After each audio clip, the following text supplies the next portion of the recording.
promise, though, this talk is going to be completely different than all of the other ones in the track. I'm not going to talk about the models, and I'm not going to talk about the applications. Instead, I'm going to talk about kind of the things underneath, the foundation of the foundation models, which is the data. And so before I get into it, though, I should kind of maybe explain a little bit about what Runway does, which is the company that I work at. So Runway is an applied research company focused on creative technology. And that means that nowadays, we tend to focus a lot of our efforts around generative images and generative video applications. And so we recently released Gen 4, which is like our latest generative video model. So everything here was generated with our model. This came out like a couple weeks ago. And this model was entirely trained on top of the data platform that I'll be talking about. We also have like generative image models. We have a model called Frames, which was built on top of this platform, et cetera. So before we get into that, just a little bit about me. If you know the appeal to authority fallacy, this is what I'm committing right now. So I'm currently at Runway. I used to work at Square, where I spent some time training large language models, as well as working in the risk department there. I tell you this because we're going to talk a little bit about this work as a prelude to the Runway work. And then you can find me all over the internet. You can basically just search for my name. I've managed to kind of squat on the domains and the handles pretty well. So I'm sure we all know what machine learning is. At this point in time, 2025, I probably don't have to do this explanation. I actually don't know who made the original version of this diagram, so if anybody knows, I would love to be able to cite a source. But to just really get back to the very basics, in classical programming, we have some data. Maybe we have information about a user. We have to write the code, which is the rules. We have to maybe decide, should this user be allowed to log into our platform or not? And then our code that we hand wrote spits out some answers, yes or no. Machine learning turns this on its head. We have data and answers. We feed these into the model to train the model, and then the model spits out the rules. And so this talk, as I mentioned, is going to entirely focus on the data and the answers, the inputs to the model, everything upstream of everything that was talked about previously in this track. And why are we going to talk about it? Because I'm a masochist. I like to work on what nobody else likes to do.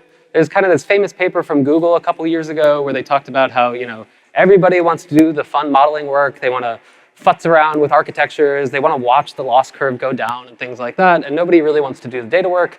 But the sad story is that the data work is actually the work that is often most important. It tends to be the most high value work that you can do.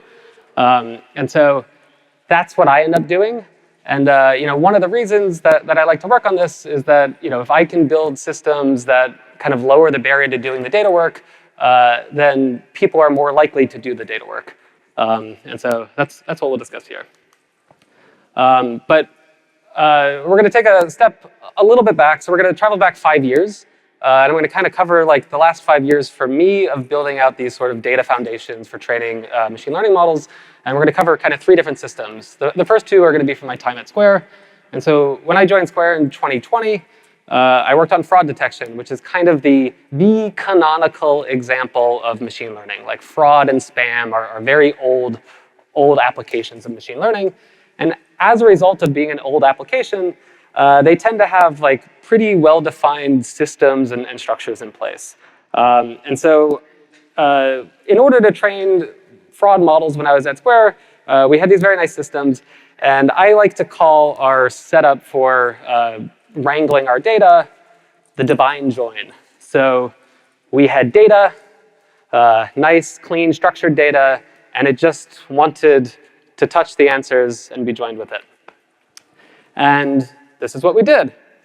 So how did we actually do this? Well, we started with our answers. Our answers in this case was a payment fraudulent or not?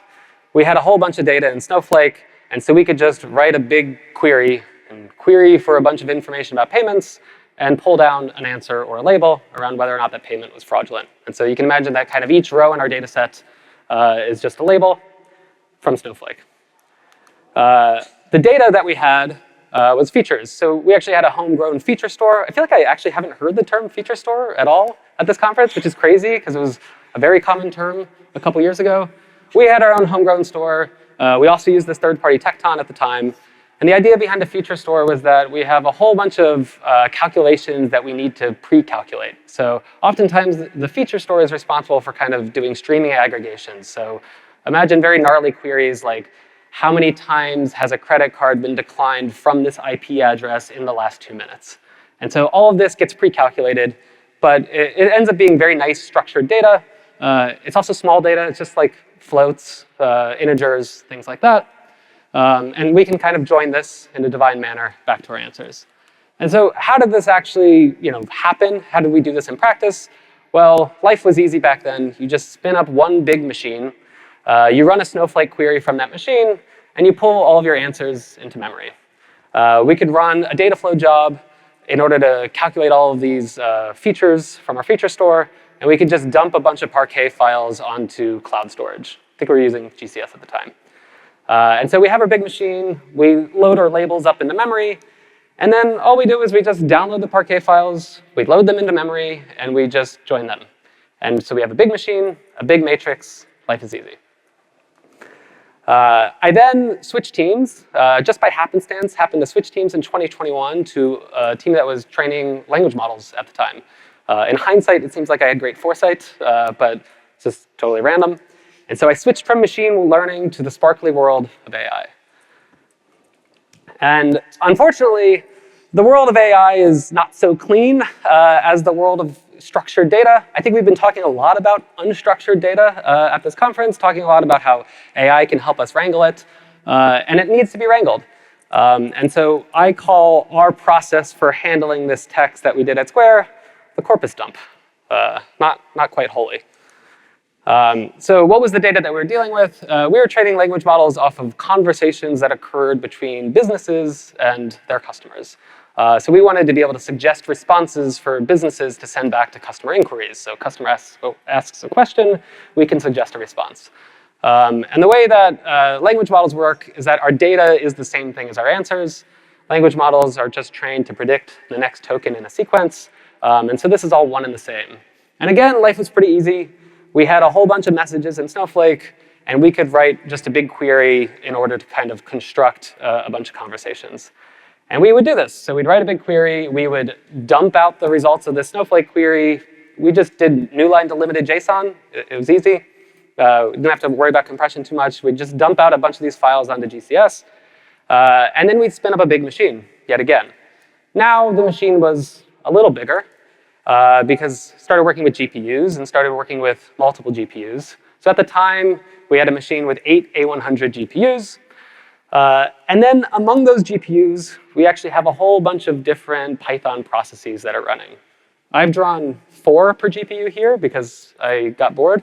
In fact, there's maybe 10 or 20 processes that are running per GPU. And what we need to do is we need to partition our data set among these workers. And so we need to kind of send different pieces of the data set to different workers when we're training our model so that each GPU kind of sees a disjoint subset of the full data set. Sounds complicated, maybe sounds difficult, but it's actually pretty easy. Text is surprisingly small. It's about like 4 gigabytes per billion tokens, which maybe sounds a little big, but like even nowadays, like we train off of trillions of tokens. So like a trillion tokens is 4 terabytes, not so big from a hard drive standpoint. And so what would we do? We would just download all the files onto the big machine, and we'd assign different files to different workers. Sometimes we'd just load everything into memory because memory was cheap. Other times we'd maybe be a bit smarter about indexing things on disk, but it wasn't so bad. Okay, that's the backstory. About a little over a year ago, I went to Runway. And at Runway, our data is not text. It's not kind of these pre-calculated features. Instead, our data consists of text, like prompts or captions. And then our answers are the videos that we would like to be able to generate. And immediately, like in my first day, I was like, oh shit, this is like an entirely different beast. And it's an entirely different beast for a number of reasons. First and foremost, videos are just much, much bigger than text. So As a result of them being bigger, you end up with lots of bottlenecks. So if I want to train a model off of videos, I might start with my videos in cloud storage somewhere, and I need to get those videos to my machine. And so turns out there's a reason we have all these different like video file formats, like H.264 and all that stuff. It's because we have to compress videos. They are just so large if you do not compress them. But even compressed, like I used to be a former physicist, so I really like order of magnitude stuff. So like a single 1080p frame of a video is compressed is on the order of 10 kilobytes, which means that a second of video is around like 0.1 to 1 megabytes, which isn't like so bad. But then when you start talking about an entire hour of video, we're talking about gigabytes, and that's just for a single video. And so one place that we can get bottlenecked is literally just in bandwidth, pulling down from cloud storage. Turns out there's actual quotas on GCS, we have learned.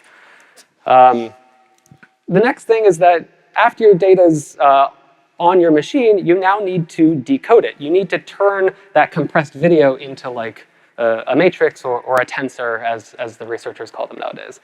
And so we need to decode the video, and we might need to process it, do some resizing and things like that. And so now that we're uncompressing our videos, they're now on the order of like 60 megabytes per second, which means that we're talking about hundreds of gigabytes per hour-long video. On the other hand, text, so tiny, 40 kilobytes per 10,000 tokens, so easy. And so now that we're in the uncompressed stage, we start to become memory bound. There's a lot of memory on like an H100 machine. There's 1.8 terabytes, it's great. But even then, you're starting to become memory bound, as well as CPU bound, because decoding and preprocessing videos is very expensive. And what ends up happening here is that we run the risk of committing the cardinal sin of data loading, which is that you should never bottleneck the GPU. So if you're training a model, you can spend as long as you want preparing data to be fed into the GPU, as long as you are preparing that data asynchronously. And when the GPU is ready for data, you're ready to give it to it. Because if you have a fleet of GPUs and they are being bottlenecked, if you have this fleet, you're training a model across many days, even small changes in efficiency can have very large absolute outsized impacts. So if you try to go the corpus dump approach and just download everything or load everything into memory, you're just going to set your machine on fire. You're going to have a bad time. So there's other things at play, though. We're not just dealing with text and videos. I first got my first job in tech like 10 years ago, and I feel like back then there was this kind of cringy statement about data being the new oil. But I actually think that like nowadays that we can finally handle unstructured data, it's kind of like an apt analogy. So like maybe this unstructured data is like crude oil, and we need to like refine it and stuff. And now with AI, it's like, I don't know, it's like we all of a sudden realize like that we can do fracking or something like that. And boom. So what do I mean by data refining in our scenario? Well, we can start with our unstructured data. But like, for one thing, you can't feed text into a model. Models don't take strings, they take numbers. And so you need to convert your text into numbers somehow. And so a common way to do this, we all know RAG nowadays, is that we can calculate embeddings based off of our text. And so we now might need to calculate some embeddings and store those alongside our videos and our prompts. And we might want to calculate different types of embeddings and try these different things out. And then there's the videos. The videos are just like this incredible source that you can just kind of keep extracting value out of. Almost feels like bootstrapping. And so one example of something that we might want to extract out of a video is illustrated by this paper that Runway released a couple years ago on what we now call like a video-to-video model. And so the way this model worked was you take a video, and then you can describe with text how you would like to change this video. So maybe I want to regenerate the video in the style of like a kid's drawing or something like that. And in the paper, we described how it worked. Under the hood, we use a depth estimation model. So a depth estimation model basically takes each pixel in a frame and estimates the distance between that object and the camera that took the image. And so now we're extracting depth maps from our videos, and we now want to store these alongside. And you can imagine there's a bunch of other things that we might want to extract. Key points and like optical flow measurements and like all sorts of other stuff. And nowadays, like foundation models are very good at extracting all of this information from images and videos.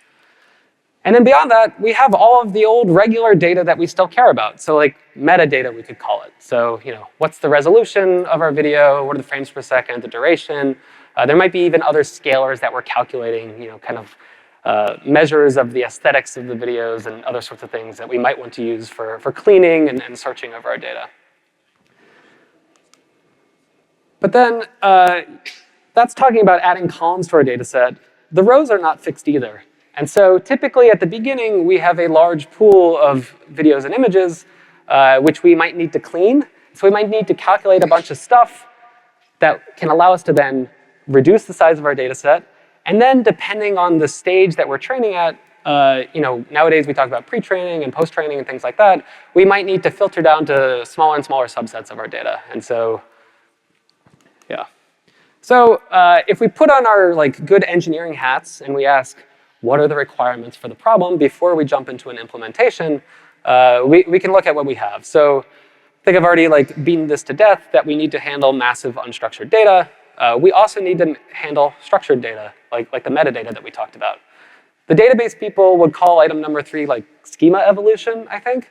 I'm just going to call it large column appends with backfills. So you can imagine every time we want to calculate something like this depth estimation mask, this is basically adding a column onto our data, but different than regular databases where we add a new column and maybe we just fill in null for all the previous values, we're typically doing full, very expensive backfills whenever we add a column.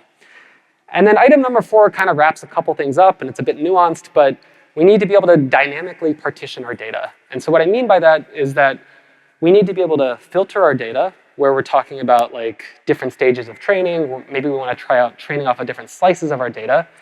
And so we need to be able to kind of dynamically filter it and then partition that data among all of our different workers that are feeding our model.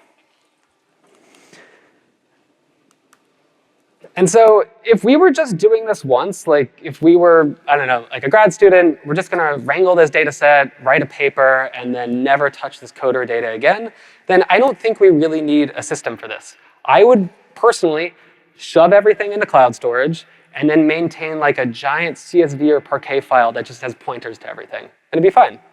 But for us, this is foundational to the entire company. And we have lots of people that are working on this. We want people to iterate on this. I mentioned I want to lower the barrier to people actually doing the data work. We want multiple people contributing, and we're going to continue on this iteration loop. And so as a result, we kind of need something a bit more scalable. And on top of that, in order to kind of iterate on this data, we need to be able to slice and dice it. We need to be able to curate things. We need to be able to visualize things. And so we can bucket that all up into being able to perform exploratory data analysis on top of our pool of unstructured data. So we can look at what the prior art was. This is what was being done when I joined the company. We were using this framework called Web Dataset, which probably most of you are not familiar with. It's basically tarballs plus a Python package. And so I didn't know this, but apparently the order that you write files into a tar file is the same as the order that the files come out of the tar file. So it's like a first in, first out queue. And so what people would do is they'd take all their data and they'd write it all into files, and then they'd shove everything into tarballs. And then they'd upload a whole bunch of massive tarballs to cloud storage. And then actually this ordering of the tarballs had some nice properties. So it turns out you can issue range requests to cloud storage in order to just kind of stream certain data out of there. And so as a result, you can assign different tarballs to different workers, and then you can kind of stream these files out file by file so that you don't have to load everything into memory. So it seems kind of elegant. But we can go back to our requirements and make sure that it satisfies these. It satisfies 1 and 2. Anything you can write to a file can be written to a tarball, and so that satisfies all of that.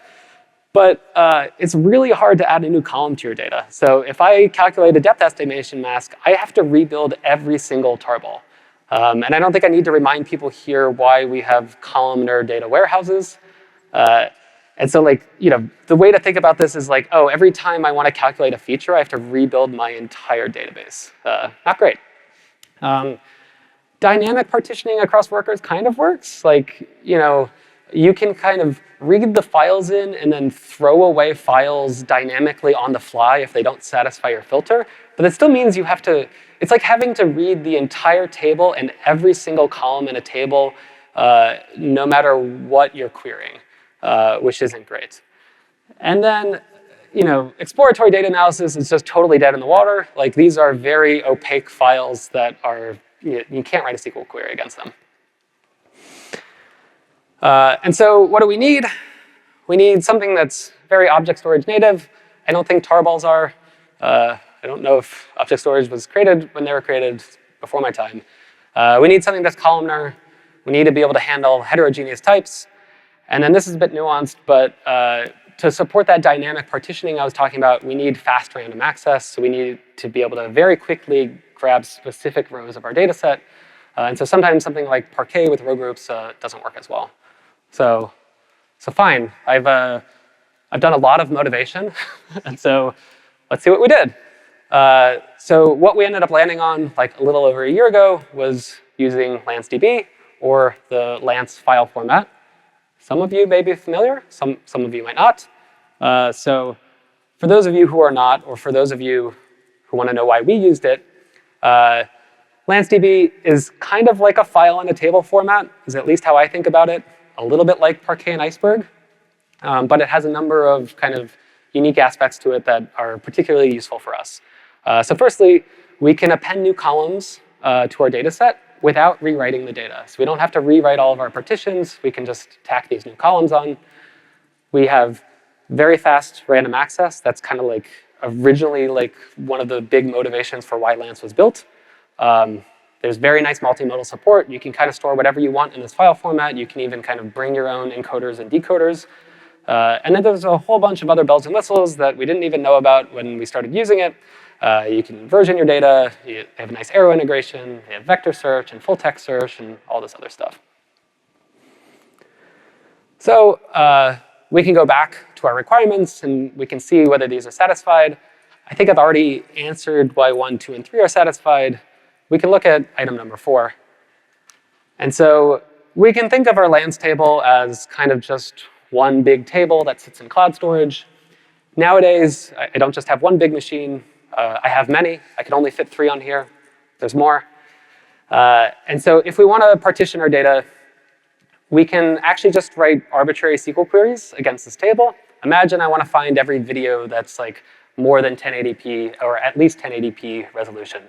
And so we can write a SQL query and we can grab the exact row index of every single row of our table that satisfies this query. Just the index, so pretty small amount of data.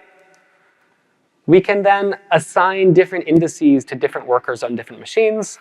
And because we know the exact size of our data set up front, we can assign all of the data in a nice, even manner to every single worker. So we're kind of balancing the work across all workers. And then each worker, now it knows the rows that it cares about. And each worker now asks for all of the other columns during data loading. And it can just ask for a batch of columns. We only have to load certain ones into memory and things like that. So we solved item number 4. Item number 5, can we do exploratory data analysis? Yes, we can, because we can write SQL. And so Lance is built on top of data fusion, which means that we can run flight SQL against it. I also mentioned that it has this arrow integration, so it's compatible with DuckDB.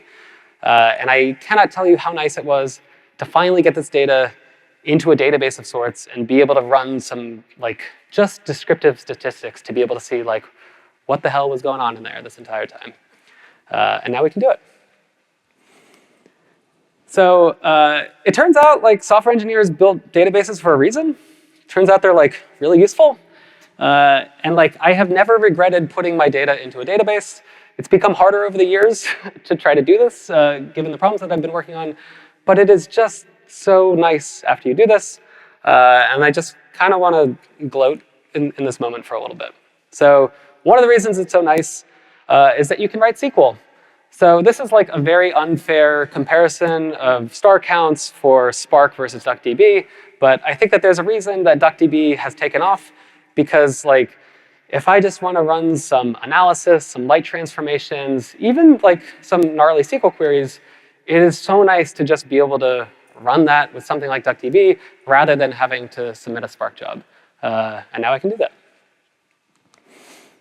The other nice thing about getting your data into a database is it means that like other people can now interact with it. People and systems. Like if I had asked a backend software engineer to write a CRUD app to read from my tarballs, I think they would have like kicked me out.